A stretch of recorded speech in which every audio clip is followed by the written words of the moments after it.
9 अगस्त को रक्षाबंधन का त्यौहार होता है और 10 अगस्त आता है तो देखते हैं एक लड़की की उसी के कमरे में लटकता हुआ शव मिलता है।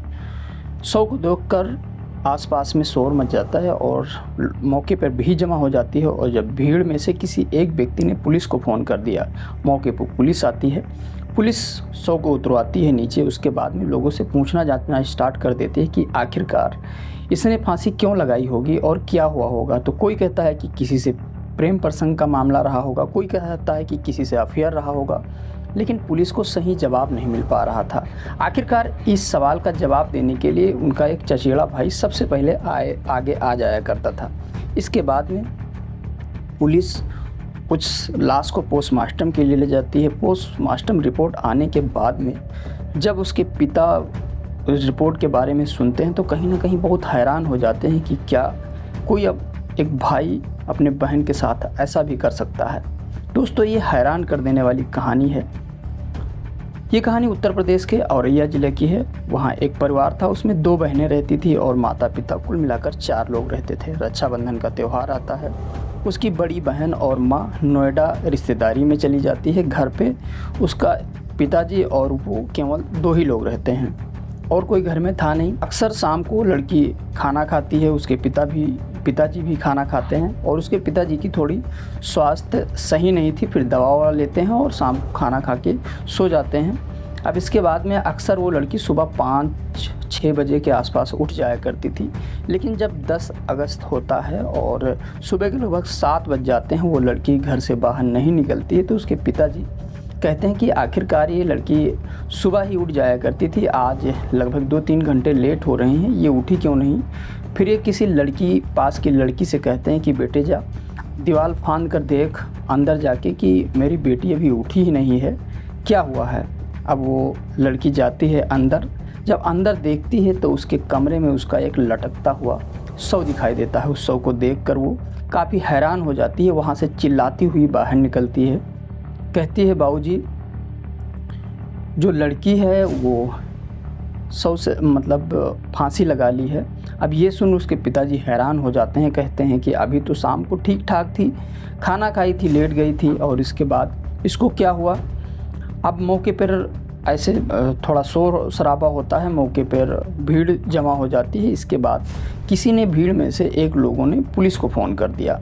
मौके पर पुलिस आती है। जब पुलिस अपने हिसाब से जांच पड़ताल करती है, फिर पूछना शुरू करती है कि आखिरकार इनकी किसी से दुश्मनी नहीं थी, तो लोग कहते हैं भैया इनकी किसी से नहीं दुश्मनी थी, क्योंकि जो पुलिस सवाल जवाब कर रही थी उसका जवाब देने के लिए उस लड़की का एक चचेरा भाई आ जाता है।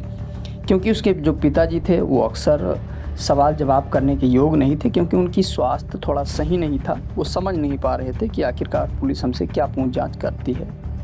तो अक्सर इसी सवाल का जवाब देने के लिए उनका चचेरा भाई आगे आ जाया करता था। पुलिस पूछती है कि आखिरकार इसका किसी से अफेयर नहीं था, तो वो भाई कहता है हो सकता है, मैं भी अपने चाचा को और चाची को ये समझाया करता था कि बच्चों पे थोड़ा अपना ध्यान दो और बच्चों को सामने रखा करो, और तो ये लोग हमारी सुनते नहीं थे और हमारी बात नहीं मानते थे, बच्चों पे ध्यान नहीं देते थे। हो सकता है किसी का अफेयर चल रहा होगा और किसी ने इसको कुछ गलत कहा होगा, इसने फांसी लगा ली।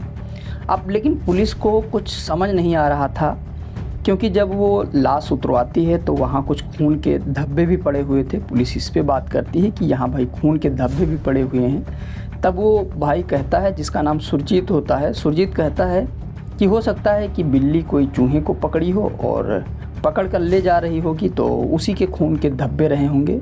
लेकिन पुलिस को फिर भी शक होता है कि आखिरकार जब इसने फांसी लगाई तभी क्या बिल्ली मुँह उसको पकड़ सकती है, चूहे को पकड़ सकती है, पहले और बाद में भी ऐसा हो सकता था ना।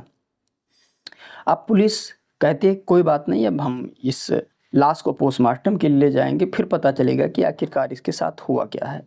अब जब लाश को पोस्टमार्टम के लिए ले जाने के लिए जब पुलिस कहती है तो वो कहता है कि नहीं, हम लाश पोस्टमार्टम नहीं ले जाने देंगे। आखिरकार जो मेरी बहन के साथ होने वाला था वो हो गया और अब हम लाश को भी नहीं चीरने फाड़ने देंगे। अब ये बात जब वो कहता है तो आखिरकार और जो 3 लोग 4 लोग होते हैं, 10-15 लोग होते हैं, वो भी सहमत हो जाते हैं कि आखिरकार जो होना था वो हो गया। अब लाश को भी चीरने फाड़ने से फ़ायदा क्या है। फिर पुलिस कहती है कि अगर जो हम लाश को पोस्टमार्टम नहीं ले जाएंगे तो हमें पता कैसे चलेगा कि आखिरकार इसके साथ क्या हुआ है। वो भाई कहता है कि सुरजीत कहता है कि जो होना था वो हो गया, अब हमें पता लगाने की कोई आवश्यकता भी नहीं है कि मेरी बहन के साथ क्या हुआ है। लेकिन जब पुलिस अपने पे आ जाती है, कहती है नहीं हम ज़रूर ले जाएंगे पोस्टमार्टम के लिए, हमें पता करना है कि आखिरकार इसके साथ हुआ क्या है, क्योंकि पुलिस को कहीं ना कहीं इसमें कुछ शक था कि मैटर कुछ दूसरा हो सकता है। अब पुलिस उस लाश को पोस्टमार्टम के लिए ले जाती है। अब वहाँ जब पोस्टमार्टम से 2 दिन के बाद जब वो उसकी रिपोर्ट सामने आती है तो पुलिस भागती हुई उनके घर आती है और कहती है, उस लड़की के पिताजी से कहती है पुलिस की आपकी बेटी के साथ पहले तो रेप हुआ है, उसके बाद उसके गला दबाकर हत्या कर दी गई है। अब ये बात जब पुलिस उनके पिताजी को बताती है तो वो बेचारे रो रो कर उनका बुरा हाल हो जाता है। घर में उनकी माँ सुनती हैं, वो भी उनका भी बुरा हाल हो जाता है कि आखिरकार मेरी बेटी के साथ ऐसा कौन कर सकता है, मेरी किसी से दुश्मनी भी नहीं थी और ऐसा कुछ मेरी बेटी ज़्यादा अंदर बाहर आया जाया भी नहीं करती थी, आखिरकार ऐसा कौन कर सकता है। लेकिन तब तक का वो सुरजीत आ जाता है, जिससे अक्सर पुलिस से बात हुआ करती थी। जब पुलिस किसी से सवाल जवाब करती थी तो वो आगे आ जाया करता था। अब सुरजीत आता है। जब सुरजीत को ये बात पता चलता है तो सुरजीत कहता है नहीं, मेरे रहते हुए मेरे बहनों पे ऐसा कौन कर सकता है, कौन उंगली उठा सकता है। उसके बाद में पुलिस सुरजीत से ही बहुत सख्ती से पूछना शुरू कर देती है, एकांत में बिठाती है। तब सुरजीत आखिरकार क्राइम छुपने वाला कहाँ तक का क्राइम आगे आ ही जाता है।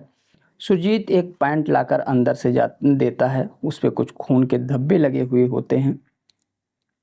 उसके बाद एक बात वो बताने लगता है कि जब इसकी माँ और बड़ी बहन नोएडा गई हुई थी तभी मैंने सोचा था कि इसके साथ आज हमें कुछ गलत करना है। आखिरकार उस बहन ने 9 अगस्त को उसके साथ राखी भी बांधी थी और बड़ी धूमधाम से त्यौहार भी मनाया था। पुलिस कहती है कि भाई जब उसने तुम्हें राखी बांधी तो तुम ऐसा कैसे कर सकते हो। लेकिन वो कहता है कि नहीं, मुझे पहले से ही मेरा प्लान था कि हमें ऐसा कुछ करना है और ये लोग वहाँ जाएंगे। इसके बाद वो जाता है, दारू पीता है, काफ़ी ज़्यादा मात्रा में ड्रिंकिंग करता है, फिर आता है वहाँ से और दीवार को फांद करके उसके कमरे में पहुँचता है। कमरे में पहुँचने के बाद में उसको कुछ छूता है, टच करने लगता है तो वो जाग जाती है। कहती है सुरजीत भैया आप इतनी रात को यहाँ कहाँ आ गए। तो वो कुछ कह नहीं पाता है क्योंकि उसका कुछ इरादा कुछ और ही था। उसके बाद में उसके साथ जो जबरदस्ती करने लगता है तो वो लड़की कहती है कि मेरे साथ कुछ ऐसा करोगे तो मैं अभी आवाज़ दे दूंगी और शोर मचा दूंगी, कुछ बाहर से लोग आ जाएंगे, फर्जी में तुम्हारी बेइज्जती होगी और परेशान हो जाओगे।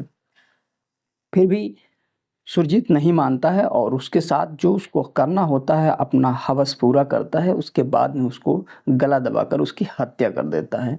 हत्या करने के बाद में उसके शव को काफ़ी घबरा जाता है। फिर शव को वो एक फांसी के फंदे से लटका देता है। उसके बाद में जो वहाँ खून के धब्बे पड़े हुए थे उनको कुछ जितना साफ़ कर पाता है साफ़ करता है। उसके जो पैंट में लगे हुए थे उसको भी काफ़ी अच्छे से साफ़ करता है।